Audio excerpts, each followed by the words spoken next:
¿Qué tal están? Buenas noches. Hoy comenzamos el programa con Javier Chicote, jefe de investigación de ABC y responsable de destapar algunos de los casos de corrupción más relevantes de nuestro país. Un ejemplo es la trama Púnica, también se adelantó al caso Gürtel y dio las primeras informaciones sobre José Luis Ábalos, entre otras muchas exclusivas que han marcado y siguen marcando, de hecho, la actualidad política. Ahora da el salto a la ficción con este libro que tengo en mis manos, Demonios bajo la cama. Un thriller que se adentra sobre todo en las cloacas del poder, donde nadie es inocente, dice, y donde la verdad puede hacer caer gobiernos. Una novela muy pegada a la realidad, casi una ficción de no ficción, que bebe directamente de su experiencia como periodista y con una pregunta de fondo: ¿hasta qué punto lo que cuenta este libro es realmente invención? Javier Chicote, muy buenas noches, ¿cómo estás? ¿Qué tal? Muy buenas, encantado de estar aquí, te lo digo siempre como riojano, soy castellano también, o sea que estoy prácticamente en casa. Vale, contertulio de este programa también. Nos acompaña, que también me ayudarán a hacerle una entrevista, Javier Gallego. ¿Qué tal? Buenas noches. Bien hallados, muy bien. Lucía Méndez, ¿cómo estás? Hola, buenas noches. Ángela Vera. Buenas noches. Ángela Vera ha hecho un parón entre tanto movimiento que tiene que hacer ahora mismo. Mañana se va a Zaragoza. Las negociaciones, los pactos. Es lo que te toca. Javier, hablaba yo de, pues de una novela de corrupción, de chantaje, de mucho dinero sucio. ¿Cuánto hay de ficción y cuánto hay de realidad, de cosas que tú has visto realmente en la política? Porque es verdad que muchas de las escenas y de los personajes que leemos en Demonios bajo la cama le ponemos cara y nombre rapidísimamente. Bueno, me pidieron una ficción y he hecho trampa, porque básicamente es verdad. Yo ficción no había escrito nunca y me puse y dije, oye, mira, pues sí, me sale, pero en realidad casi todo lo que se cuenta es cierto, más allá de que hay escenas ficcionadas y sobre todo las tramas de los personajes, ¿no? Pero la columna vertebral es una historia de corrupción que es real, que yo no pude publicar por distintos motivos, y lo que hice es usarla como materia prima para esta novela, hasta el punto que hay capítulos que los diálogos son transcripciones de entrevistas que yo he hecho. Lo que ocurre es que pues, lo escribo un poco más bonito, pero que es tal cual. Uno de ellos, por ejemplo, cuento cómo funciona la intrahistoria de la corrupción en el Ministerio de Transportes. A mí me lo ha contado un alto cargo del Ministerio de Transportes. Entonces, hay varios personajes. Uno es un periodista que no es que sea un alter ego mío, pero bueno, le he prestado algunas cosas.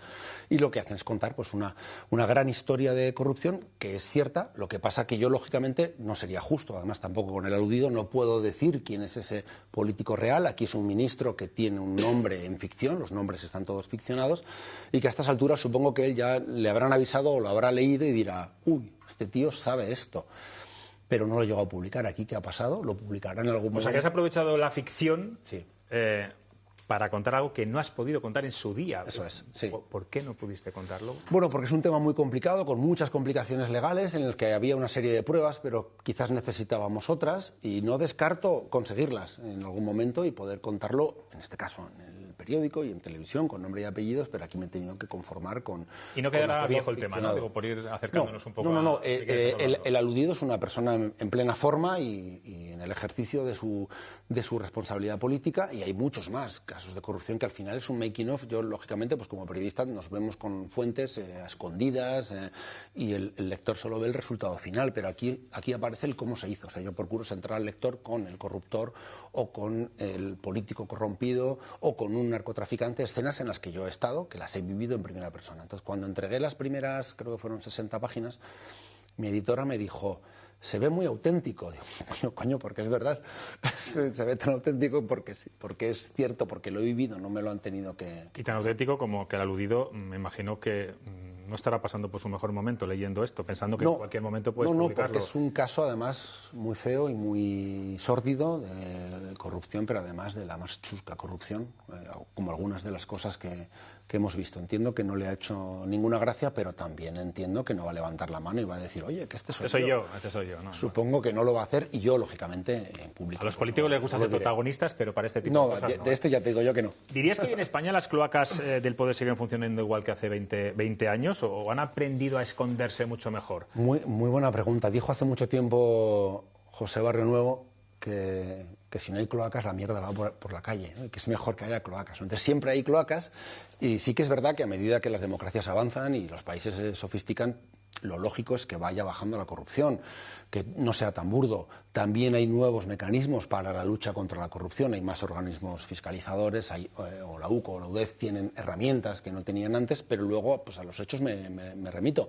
Acabamos viendo la corrupción de siempre, sobres en metálico, pago de prostitutas, este tipo de cosas, o sea que parece que nos vamos sofisticando, ¿no? Y que si vas a un país que se está haciendo, pues es normal que haya más corrupción. Ahora que está otra vez Bárcenas de actualidad, en su momento se hacían unas reuniones al tiempo pretérito de Alianza Popular con banqueros y se levantaba Manuel Fraga y decía, bueno, señores, aquí les dejo con Álvaro Lapuerta, el jefe de Bárcenas en su momento, para que hablen de sus cosas, ¿no? Y eso era habitual. Todos los partidos han pasado por escándalos de financiación burda, de maletines. El PSOE hizo Filesa para poner orden en los maletines, porque de repente decían, oye, que 200 millones de pesetas, pero se llegaron 50, ¿qué pasó con el resto? Entonces inventaron Filesa, ¿no?, para hacer una factura. Eso se ha ido sofisticando, pero al final el poder corrompe, de alguna forma corrompe. Yo siempre cuento que cuando nace un niño no le dicen a su madre, señora, ha tenido usted un corrupto, ¿no? Pero hay gente que está más predispuesta a la corrupción. No se corrompe quien no tiene la oportunidad de corromperse, porque no está en el lugar, pero el mérito está en estar ahí, ver pasar el dinero y saber decir que no, incluso ir a un juzgado, ¿no? Lo que pasa es que en el caso de Ábalos, por ejemplo, caso Mascarillas, es bastante burdo, es poco sofisticado, digamos, todo lo que estamos conociendo, ¿no? Sí, por eso, por un lado, parece que se tiene que avanzar también en ese sentido, pero el caso Ábalos ya lo estamos viendo, o el caso Tito Berni, que ya no nos acordamos, pero que fue un poco antes que el caso Mascarillas, y hemos visto otra vez estas cosas tan burdas como se vieron antes en Púnica o en Gürtel, ¿no? Los otros grandes casos, en este caso, que afectan al PP. Hay una idea potente en el libro, que es que la verdad puede derribar gobiernos. ¿Crees que hoy la verdad sigue teniendo tanto poder? O viendo lo que está pasando en este país, aquí no dimite, vamos, ni el apuntador. Es que además, en este momento de la posmodernidad se relativiza tanto todo que se relativiza la verdad también. Entonces, yo fíjate, cuando saqué el caso Lobato, a mí la historia me la confirmó el propio Lobato. Entonces yo al día siguiente lo publiqué, y era un caso importante porque demostraba que esa filtración interesada de datos reservados y protegidos del novio de Isabel Díaz Ayuso había pasado por la Moncloa, y desde ahí se había ordenado a Lobato. Me lo confirmó él. Publiqué la información y me dijeron que era un bulo. Si es que en este caso hasta el aludido luego afortunadamente tuvo que entregar ese acta ante notario, que yo no tenía, pero la tuvo que entregar en el Supremo y se demostró que era cierto. Entonces ahora estamos en un momento de trincheras y que hay mucha gente que solo cree lo que quiere creer y que además se retroalimenta de los suyos, ¿no? Siempre leyendo los mismos y las cadenas de WhatsApp. Entonces se relativiza todo y está esa palabra mágica, bulo, que publicas cualquier cosa, te dicen que es un bulo, y yo creo que también se ha relativizado la verdad. Hay cosas que son obviamente ciertas, pero que hay gente que no se las cree. Es verdad que se relativiza la verdad, pero la verdad es la verdad. Yo no sé si también de alguna forma te preocupa pues esa percepción social que hay sobre la corrupción, que se haya normalizado tanto, que al final no haya una petición casi de justicia por parte de la sociedad, ni el que perpetra la corrupción, ni siquiera el que la consiente, ¿no? Yo creo que lo que ha pasado es... yo no recuerdo una época en la que se hayan juntado tantos casos en tan poco tiempo. Tenemos el fiscal general del Estado que fue condenado y casi no nos acordamos. Se han encadenado varios casos de corrupción. No es nuevo, ¿eh? Yo hago un paralelismo muchas veces. Yo era un chaval, un adolescente, pero 93, 96, la cuesta abajo del felipismo, aquello fue muy duro y muy gordo. Ahí se fugó Luis Roldán en el 94, por ejemplo. Lo que pasa es que no había Twitter.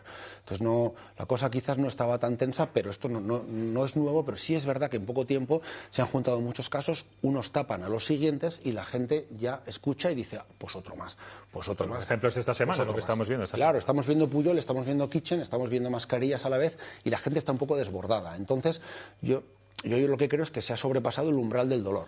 Entonces ya dices, pues ya me da igual, es que ya hay tanto que me da igual, y eso es muy peligroso para la sociedad en general.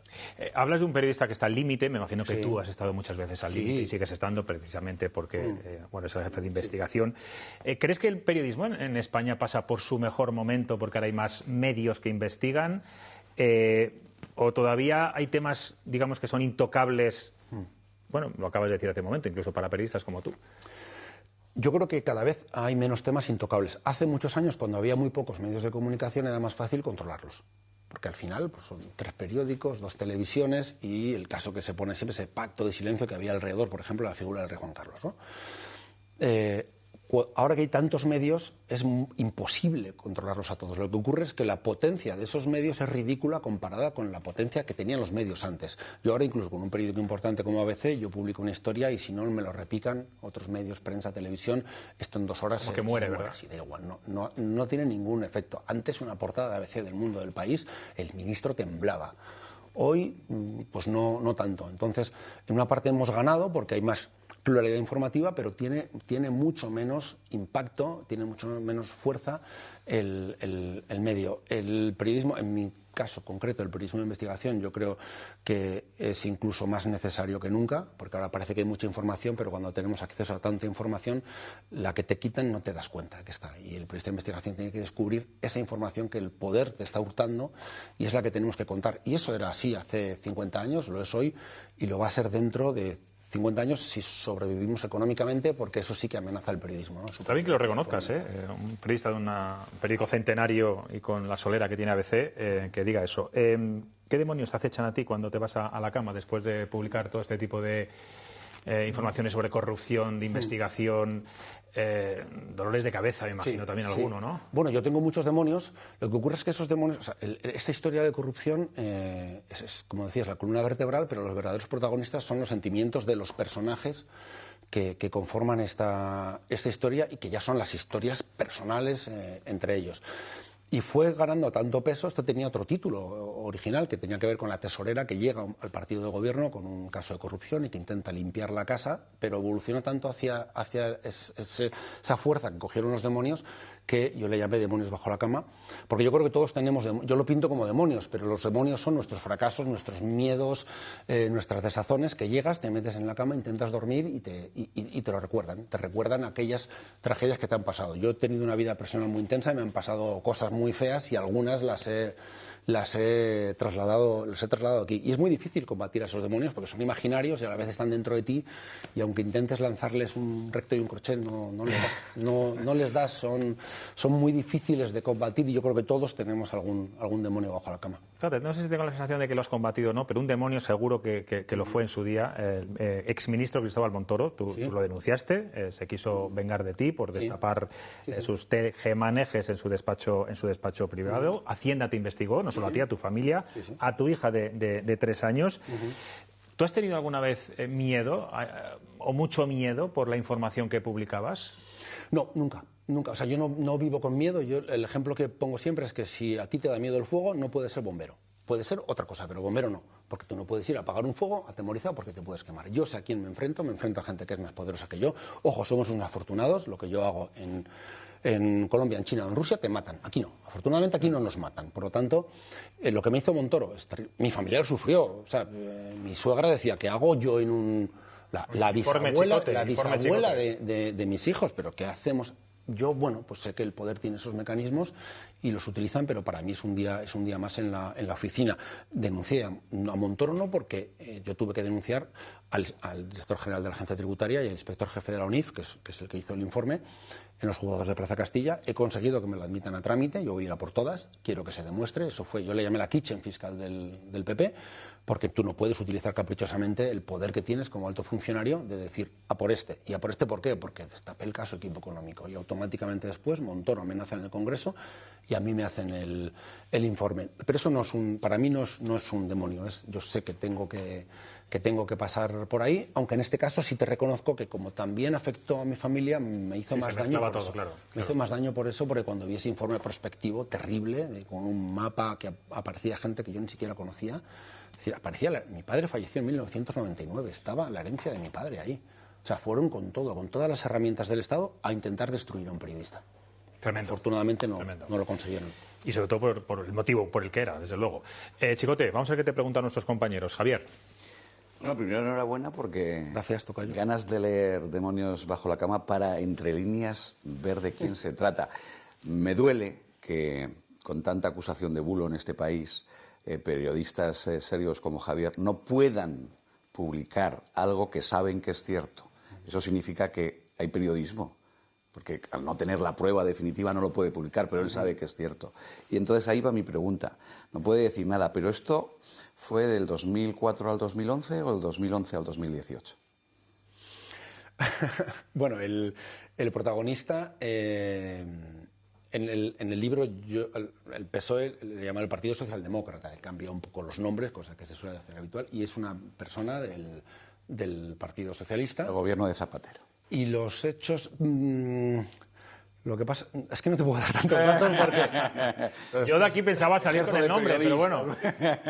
Tú estás hoy de escritor. Es una persona importante que ha estado en distintas administraciones y que sí, en el libro es del Partido Socialdemócrata y en la realidad es del Partido Socialista. Eso es obvio y bueno, hasta ahí puedo leer. ¿Y aparecerá esa prueba necesaria para poder publicar esta información o lo ves casi imposible? No es fácil. No es fácil porque falta el vídeo o la foto y eso, que yo sepa, en esas escenas no había vídeos ni fotos. Eso quizás habría sido determinante para... No había alguien grabando, pero es reciente, ¿eh? Los hechos cuando ocurre este caso de corrupción es reciente. Estamos hablando de hace unos 6 o 8 años como mucho. Lucía. Buenas noches, Javier. ¿No se ha podido demostrar que Rajoy supiera que su ministro del Interior hizo eso? Es decir, que es difícil. Es difícil, o sea, es muy fácil decir, no, es que no es tanto los que son, ya, pues es que es sin contra. Es decir, es como Barrio Nuevo. Si Barrio Nuevo hubiera tirado por la elevación, pues el señor X de los... Claro. Seguramente sería, o sea, que no es tan fácil esto. Estamos viendo unos juicios interesantes, tanto el de Ábalos como el de Kitchen. Particularmente el de Ábalos es curioso porque se está entendiendo todo muy bien. No hay sociedades, no es como la corrupción esta de la financiera, de sociedades interpuestas y no sé qué, ¿no? O sea, esto está tan claro que es como si todos los demás fuéramos el tribunal y pudiéramos condenarle ya con lo que hemos visto, con lo que hemos visto. De hecho, para los medios es fácil explicarlo. Muy fácil, pero incluso para el que lo quiera seguir, todos los testigos que hay allí, se les entiende perfectamente, no tienes que saber ni siquiera de derecho penal para entender lo que pasó y lo que se hizo. La cuestión es si realmente puede ser creíble, como en el caso de Rajoy, que nadie en el Partido Socialista supiera qué es lo que estaba pasando. Cuando estaban haciéndolo tan a la luz, de una manera tan descarada, y eran gente tan con tan poco pudor, ¿no? Como para actuar, en fin, a cielo abierto, ¿no? Sin más. Yo creo que, para empezar, cuando tú pones a un ministro de Transportes, más o menos sabes lo que estás haciendo. El Ministerio de Transportes es importantísimo, por lo que todos sabemos. Es el gran contratista del Estado y a quien se le pone... Con un gran presupuesto. Sí. Con un presupuesto enorme y a quien se le pone por algo. La vida que llevaban era notoria. Yo publiqué en su momento, que ahora se ha refrendado en el juicio, que Aldama estaba allí como si fuera su casa. Entraba y salía, y eso lo veía todo el mundo. Es decir, ahí veían que estaban pasando cosas raras. Otra cosa es esta corrupción, como dice Lucía, se entiende muy bien porque es...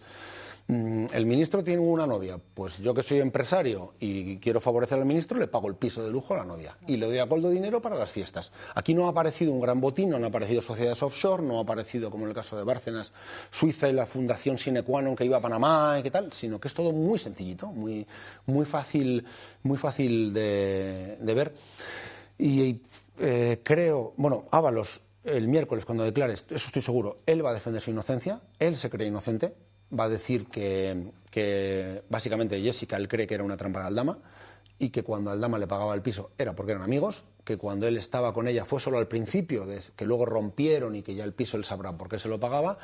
Y luego pues el tema de Cádiz, de la alcaidesa, dirá que al final eso era un alquiler y que lo echaron porque la piscina estaba rota, no le gustaba y dejó de pagar. Y siguiendo con Jessica, pues una malversación que creo que es bastante clara cuando la enchufan. Enchufarla no es suficiente, el presidente del gobierno enchufaba a todo su entorno, empezando por su mejor amigo, la mujer de su mejor amigo, pero es que Jessica ha dicho, no, yo no trabajaba, porque ya ha pactado y ha contado que ella no trabajaba. Entiendo que para no ir de acusada. Entonces eso la gente lo entiende muy fácil. Que tienes una amiguita y le pones un sueldo y encima ni siquiera va a trabajar. Entonces eso se entiende muy bien. Yo creo que habrá una condena, pero no de los años de las calificaciones previas de Fiscalía. 24 años no veremos si se acredita la organización criminal, ¿no? Si se puede certificar que Ábalos, Koldo y Aldama eran una organización criminal, más allá de los cohechos pasivos, que yo creo que es la parte que está más clara. Con penas distintas para cada uno de los tres, está claro. Claro, Aldama siempre va a ir a la parte baja por la colaboración. Ángela. Enhorabuena por el libro, lo Gracias. primero. Yo sí espero que encuentres esa última prueba, ¿no? para poder poner nombre al protagonista. Yo te quería preguntar, porque estábamos hablando antes, lo has dicho, que estamos como una especie de anestesiados, ¿no? La sociedad de, pues eso, el fiscal general del Estado se están solapando prácticamente los casos. ¿Tú crees que hay alguien que salga beneficiado de esta anestesia general, por ejemplo, los nuevos partidos, que se puedan beneficiar, ¿no? de este ambiente que parece que todo es corrupto, que los dos grandes partidos, pues hay casos de corrupción en ambos? Sí, porque es verdad que como ahora estamos viendo en directo el juicio de la corrupción actual, por una cuestión procesal, Ábalos no entregó el acta y se fue al Supremo. Su abogado inicial, José Aníbal Álvarez, le dijo, déjalo, Audiencia Nacional, y eternizamos. Se ha ido y ha coincidido con la corrupción de los unos y los otros con H, ¿no? Como decía Unamuno. Estamos viendo de repente la corrupción de los dos, que ha servido, en este caso al PSOE le ha servido para decir, estos son peores aún. Entonces, entre ellos como que empatan la corrupción. Eso a priori podría beneficiar a los otros nuevos partidos que surgieron en los últimos años, pero que por otros factores están de capa caída. Yo coincido mucho con Pablo Echenique, y siempre dice, Podemos, no somos... Bueno, los orígenes de Podemos ya sabemos dónde son y de dónde... y quiénes les patrocinaban, ¿no? Y para quién estaban trabajando. Pero no han acabado de rentabilizarlo. Y en el caso de Vox, que es también un partido reciente y que al final, sí, cuando no has ejercido el poder grande, es más difícil corromperte, ¿no? Si has estado siempre en la oposición, pues bueno, a la oposición no se le suele sobornar, tienen esa ventaja, pero por otros factores, creo que ahora mismo Vox está pasando por un momento complicado. En Europa, que iba a favor de la ola contra la inmigración, ha caído Orbán. Trump, que era como su faro, estamos viendo lo que es Trump, entonces yo creo que eso ha compensado, y entonces yo creo que al final PP y PSOE, pues la gente va a ver que, mira, todos tienen de todo y paradójicamente puede beneficiar al sistema, ¿no? A los dos grandes partidos, porque los otros no han sabido. Ciudadanos desaparecido, este habría sido un momento espléndido para Ciudadanos, pero Ciudadanos por otros motivos también, pues se disolvió como un azucarillo. Pues Javier Chicote, te diría que te quedaras con nosotros como analista, como has hecho muchas más veces. Y vendré otro día, cuenta con ello. Sé que tienes pues otras entrevistas que también tiene que conceder. Está de bolos, porque ya ha venido como escritor, aunque bueno, sus análisis políticos también nos los ha hecho. Yo es que no me acabo de ver como escritor. ¿Verdad? Bueno, pues piénsalo. De mayor quería ser periodista de investigación y no quiero otra cosa. Entonces, por las noches escritor, por el día periodista, ¿te parece? Bueno, sigue trabajando así, por supuesto, y sigue haciendo esa labor que haces, y suerte con este libro. Gracias. Muchas gracias. Ha sido un placer, gracias.